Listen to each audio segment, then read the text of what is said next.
Yun. Merry Christmas mga kapukol, kadarts. Jom Soriano here. Usapang darts at iba pa. Back with our YouTube channel and back with a new video. Ang this time naman ang ipipicture natin sa ating channel is yung ating darts pa rin na usually natin ginagamit. Harrows Razor Bulbous 24 grams. Nirepoint namin ng Q-Sol Touch Point 33mm. Ngayon, kung makikita nyo guys, ayan.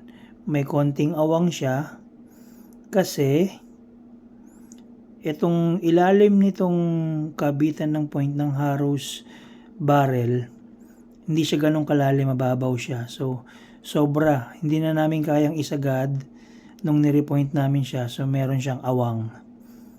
So, the best thing na dapat gawin pag may ganito is yung tip bagong ipasok yung cone, yung tip ng nitong point na to, it's either kailangan mong is-isin or kailangan mo siyang i-grinder, bawasan mo siya para sumakto siya. Ayan o. Mababaw kasi yung baunan ng point nitong Harrows bulbous na to. Mababaw lang siya. So, hindi siya nagkasya, kaya meron siyang awang. But anyway, ayan. Kung mapapansin nyo, itong Q-Sol na to, which is nasa market na ngayon siya, binibenta na siya, isa siyang aggressive point. Now, ibig sabihin, kapag sinabi natin aggressive point, kapag ito tumama sa board dun sa may sisal o sa abaka, medyo mahigpit siya. Mahigpit. Kapag hinila mo to sa board, it's either may sumamang abaka o fiber ng abaka. Papakita ko sa inyo kung paano.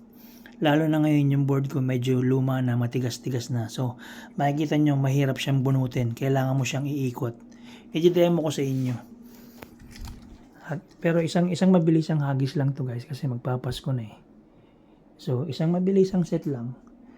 Just for video purposes lang tayo. Hindi natin kailangang artihan dahil paulit-ulit naman natin pinipicture tong darts natin na to. This time, na-repoint lang siya talaga. So, yun. Yung point, papakita ko sa inyo kung gaano siya ka-effective itong point na to. Effective tong mga gantong point na to kapag busalsal na yung mga board na ginagamit niyo. When we say busalsal na, itong mga to, maluluwag na yung mga abaka fiber. Ito, intact pa rin naman to. Kaya lang, medyo matigas na siya. Pag tumama tong point na to, sige naman, pag tumama tong point na to dun sa may board, makikita nyo mahirap siyang bunutin. Okay. Isang set lang, 501. For video purposes lang guys. Game. Yan. Balls. Nakita nyo naman di ba? Sa tunog pa lang sa board, alam nyo na matigas yung board eh. Pero ito yan. Pag tumama na siya, kahit konting baon lang, so, 34 ang score natin. Hindi mo siya pwedeng bunutin ng straight. Kailangan mo siyang iikot. Para siyang yung lunar points. Kailangan mo siyang iikot. Ayan o. Mahirap siyang bunutin ng diretso. So, iikot mo siya. Yan. Ganun dapat ang pagbunot. So, 34, 4, 6, 7.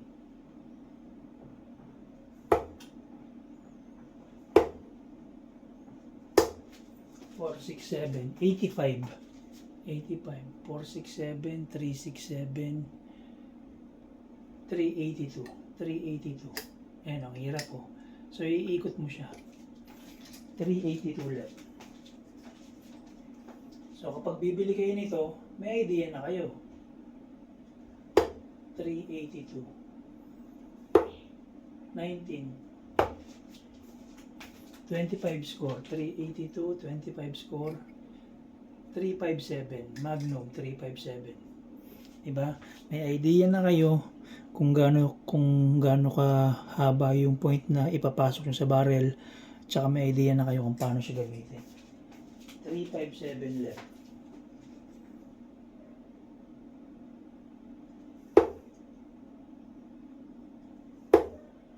Bulls. Okay. 357, 41.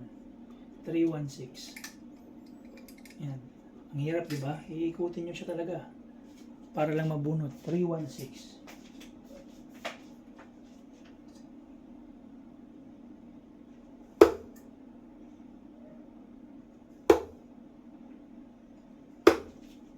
Bulls ulit.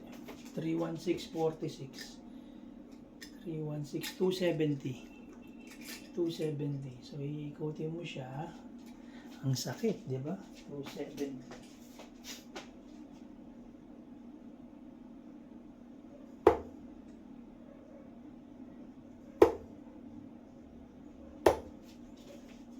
$230, 40 score, 40 score, 230. So, kailangan mo siyang ikutin talaga. Wala tayong magagawa doon. 230.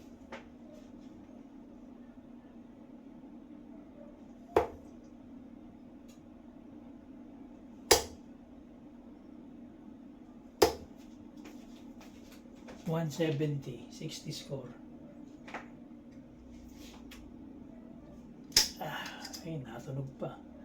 170 left. So, big fish tayo, big fish. Ang hirap. Hirap bunutin. Ito ang mahirap. Mas mahirap pa sa lunar points. 170.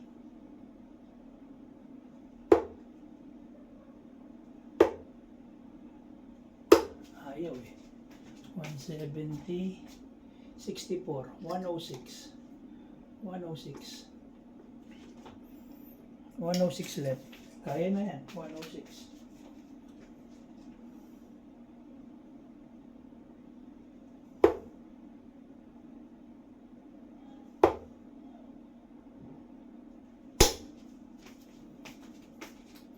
$106. 30. 76 left. Ang hirap po. 76 left. Grabe. 76.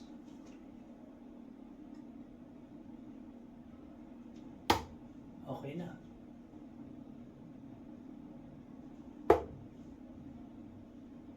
Hindi pa pala okay. Sorry. 76. 70. 49 left. 49. So 17 double 16. Buksan yung laban.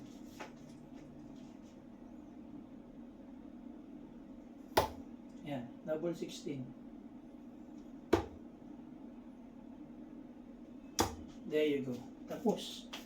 Tapos na. Tanggalin ko lang itong panggulo. Ikutin natin. 49 left. 17, 32.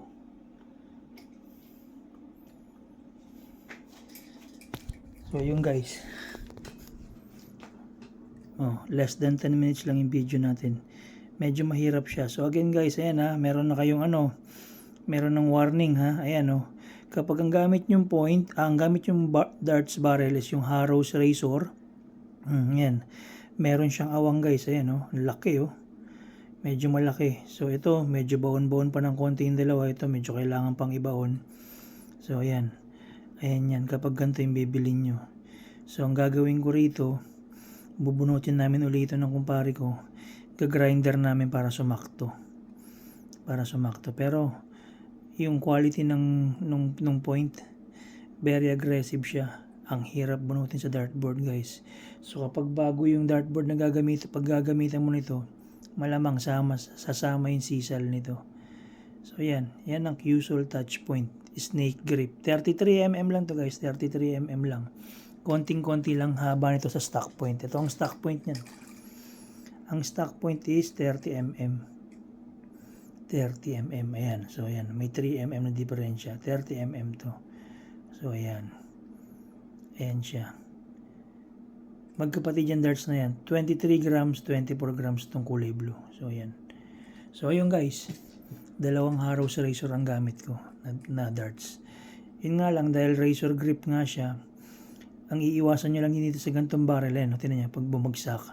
Pag bumagsak sa sahig, medyo napipingas siya. Medyo masakit. Masakit talaga, masakit. Tumatabingi siya. Yun ang iiwasan nyo, yung bumagsak siya. Kahit ito, pag ito bumagsak sa sahig to, yung ganito. Kasi kapag ito, hinawakan mo siya, medyo malambot. Kapag hinawakan mo to, medyo masakit siya, masakit. Baka tumabingi yan. So, yan guys. Again, ayan Ito ang ating featured video for today. Binili ko to sa Lazada. Qsol touch point guys. So yun, tapos na yung ating usapang darts. Again, this is Jom Soriano. Ayan, novice darter lang po, hindi tayo professional, hindi tayo rated, hindi tayo player ng PDC. 'Di ba? So, ayan, marunong lang tayo mag-darts and nakakaintindi tayo ng laro. Nagshi-share lang din tayo ng ating mga video para magkaroon ng kaalaman din, makatulong dun sa mga nagsisimula pa lang. So, yun. Pa-like and subscribe naman po kung mapapadaan sa inyong YouTube video ito. Thank you so much and Merry Christmas po. Tapos na po yung ating usapang darts and bye for now.